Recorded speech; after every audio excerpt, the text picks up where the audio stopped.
श्री स्वामी समर्थ प्रकट दिन.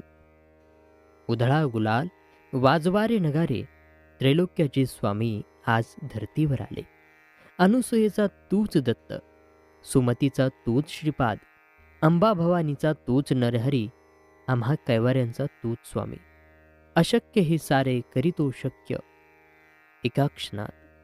भिवू नकोस मी पाठीशी आहे, असे सदा सांगे आम्हास. श्री स्वामी समर्थ महाराजांच्या प्रकट दिनाविषयीची खरी हकीकत. स्वामी समर्थ महाराज कधी आले, कुठून आले, ते कोण होते याबद्दल कोणालाच काही माहिती नाही. पण स्वामीसूत नावाचे त्यांचे एक अतिशय महान भक्त होऊन गेले. त्यांना स्वामी समर्थ आपला मुलगा मानायचे.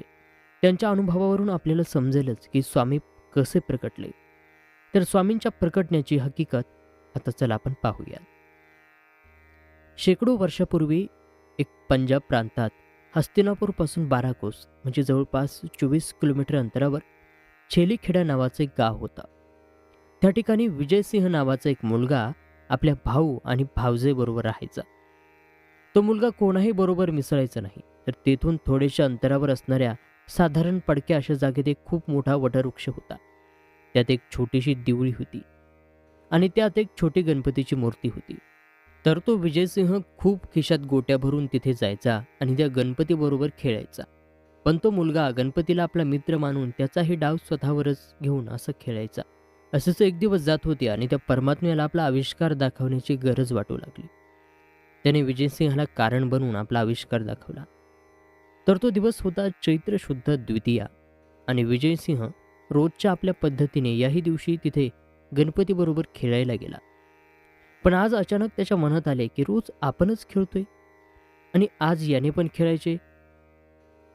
सर्व गोट्या त्याने त्या मूर्तीसमोर टाकल्या आणि तो बोलला की बाप्पा, रोज मीच तुझा डाव खेळतोय, पण आज नाही, आज तूच खेळायचं. बस इतके शब्द त्याच्या तोंडातून निघले तेव्हा धरणी कंपित होऊ लागली. सर्वत्र ढग जमून अंधार होऊ लागला. वारे वेगाने वाहू लागले आणि कोणालाच काही कळेना की काय होतंय. पण काय करणार, ती अद्भुत शक्ती आज प्रकटणार होती आणि तिच्याच आगमनाची ही सूचना होती. ज्या ठिकाणी गणेश मूर्ती होती त्या ठिकाणी धरणी दुभंगून एक 8 वर्षाची अतिशय तेजस्वी एक बालमूर्ती प्रगटली आणि तेच दुसरे तिसरे कोणीही नसून प्रत्यक्ष परब्रह्म श्री स्वामी समर्थ महाराज होते. तर विजयसिंह गोट्या खेळताना तेव्हा स्वामींकडून हरला आणि बालरूप स्वामींनी त्याला गोट्या उधार दिल्या. परत भेटण्याचे वचन देऊन तिथून ते गुप्त झाले. थोडक्यात स्वामींचा अवतार हा पंजाब प्रांतात हस्तिनापूरपासून 12 कोस जवळजवळ 24 किलोमीटर अंतरावर छेलीखेडा नावाच्या गावात वटवृक्षाच्या जवळ गणेश मूर्तीच्या शेजारी झाला. आता शंका ही उपस्थित होईल की ही गोष्ट कशी काय कळली.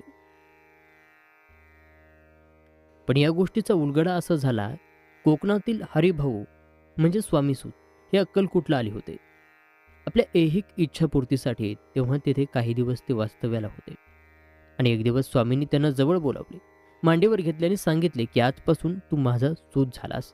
सर्व घरदार सोडून दे आणि दर्या किनारी माझी ध्वजा उभी कर. हे ऐकून हरिभाऊंना रडू कोसळले, कारण ते इथे ऐहिक इच्छापूर्तीसाठी आले होते आणि महाराज तर सर्व सोडायला सांगताहेत. हे पाहून त्यांना थोडं रडू कोसळलं. तेव्हा स्वामी त्याला म्हणाले की रडतोस काय, माझे पोट बघ किती मोठे आहे, त्याच्यावर हात फिरव बघू.